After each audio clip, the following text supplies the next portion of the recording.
that we don't have such slips again and people will latch on it. All right. Each passing day comes with apprehension and uncertainty over the situation in the Republic of Niger.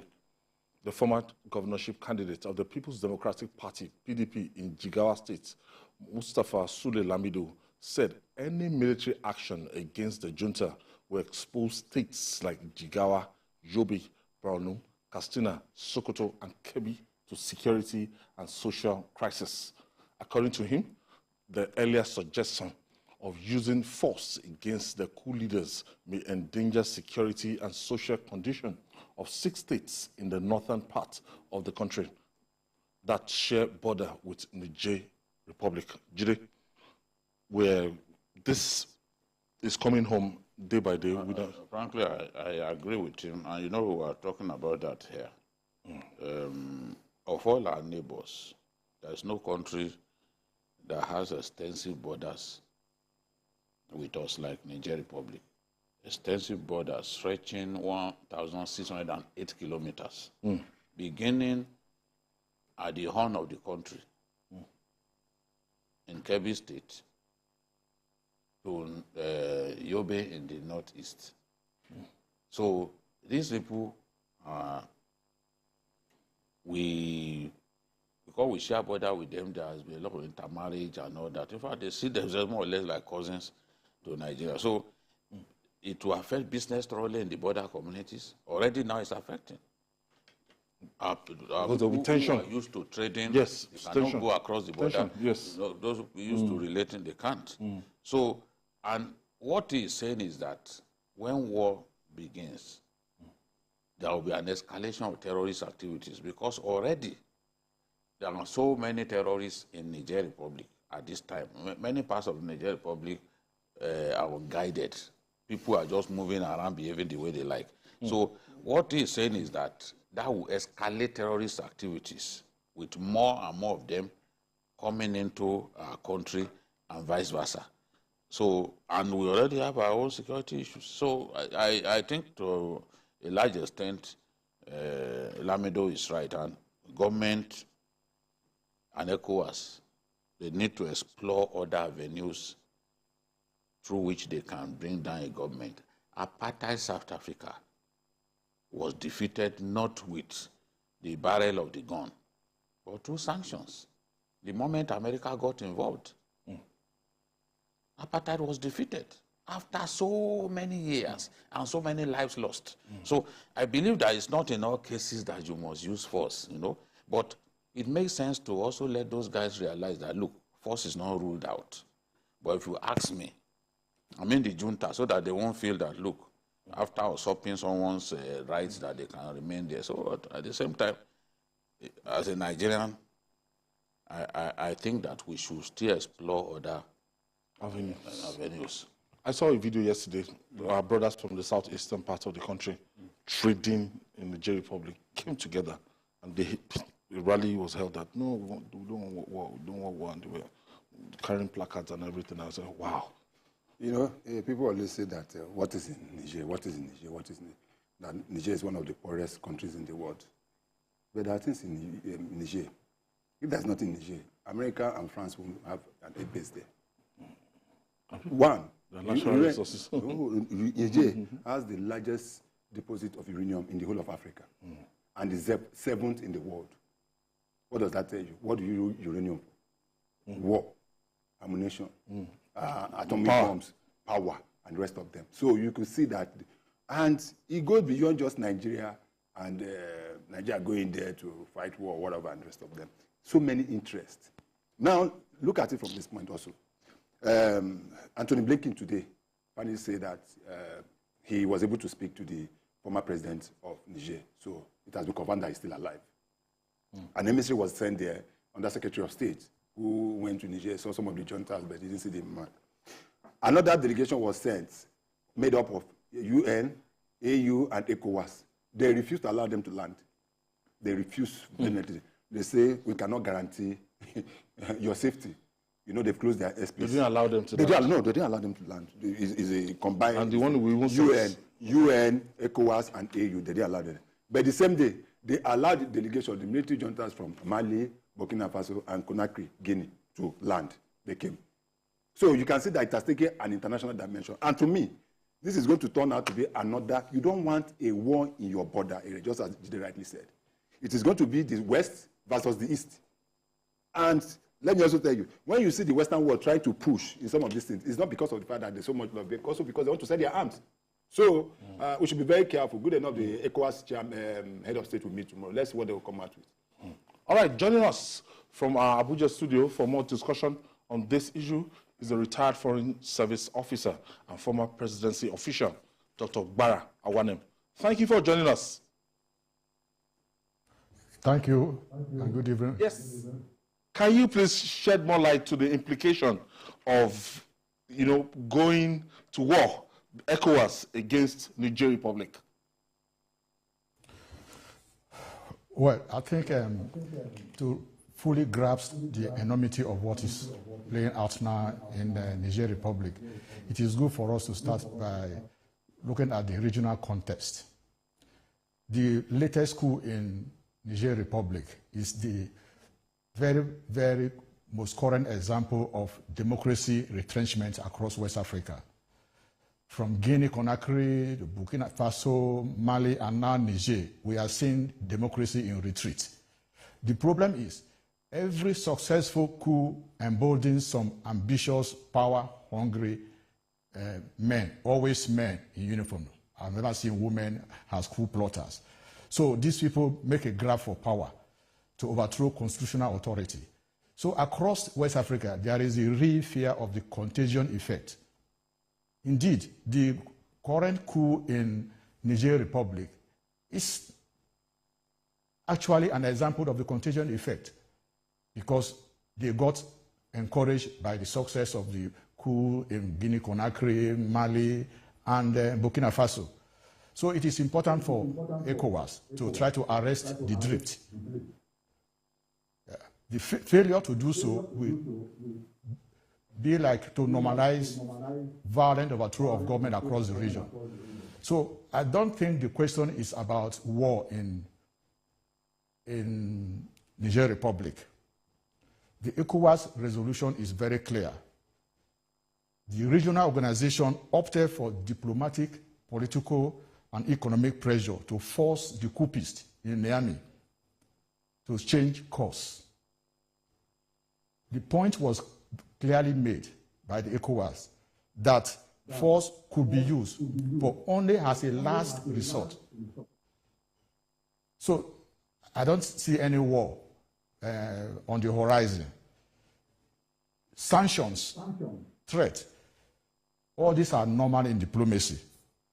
Indeed, diplomacy without that is not backed by force is just hot air. It's a futile exercise. So in diplomacy, you use all tools at your disposal, all tools of power to force a course correction by back actors. The coupists in Niamey are back actors because they have violated their national constitution and also are breaching Ecowas laws. Way back in 2001,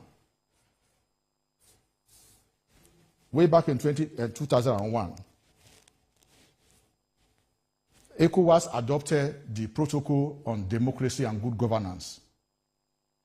That protocol affirmed zero tolerance for unconstitutional change of government. In other words, in effect, the protocol had lost military takeover in West Africa. So the junta in Niamey knows they've breached the laws and they are not on the good side of history. So I don't think we should unduly worry about those beating drums of war. ECOWAS has never said they are going to go to war against Niger Republic. How confident are you, sir, that diplomacy will bring about the needed reversal of the overthrow of President Bazoum? Well, diplomacy is painstaking. It's not what you do today and then you get result immediately. It's painstaking. It's talking. And let the junta in Niamey know the futility of what they are doing, that they are not helping their country. They are not helping the sub-region. But to be honest, the signals coming from Niamey is not very encouraging. You recall that a delegation of Ecowas, African Union, and even the UN that came to engage the junta were not allowed to land in Niamey. So it's like they are foreclosing that option. But that would be unfortunate because it is in their best interest to try to help their country grow.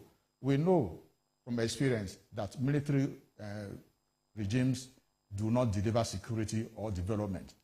That we know from our experience in West Africa, in this country too. So what Nigeria is doing, Nigeria is simply just trying to be a good treaty member of Ecowas. The sanctions, the ultimatum, the threat of use of force, all of these are Ecowas positions. So as a treaty member of Ecowas, Nigeria is legally obligated to implement all Ecowas resolutions. Look, let's be very frank. It is only by coincidence that President Tinubu is the current chair of Ecowas. If some other leaders, say President George Weah of Liberia, were the chair of Ecowas today, Nigeria will still have to implement all Ecowas resolutions. So this is not about Nigeria. This is about the Ecowas, about the sub-region. And as a responsible member of the international community, Nigeria is duty-bound to play by the rules. So this is not a Nigerian problem. This is an Ecowas problem that requires a collective solution to a problem that has ramifications way beyond Niger Republic. So many Nigerians are also dissuading the country from going into war with Niger. Is it the decision of Nigeria or ECOWAS as a body? Well, the Nigerians who are trying to dissuade the government of Nigeria from going to war in Niger, they are right. War does not solve any problems. At the end of the day, all wars end on the negotiating table. So they are right to try to dissuade the government. But I made a point. This is not a Nigerian problem. This is an ECOWAS collective decision. And Nigeria is a responsible member of ECOWAS. Forget about the fact that our president is the chair of ECOWAS. That is immaterial. This is a collective decision of ECOWAS. So if at the end of the day, from what we are seeing, force becomes necessary, Nigeria will be obliged to follow ECOWAS' direction. But I hope we don't get to that. Now, some people have said this is Arab Spring being replayed, talking about military rule that we've had in West Africa between 2020 and now. Do you see this trend as having some similarity with the Arab Spring of 2010?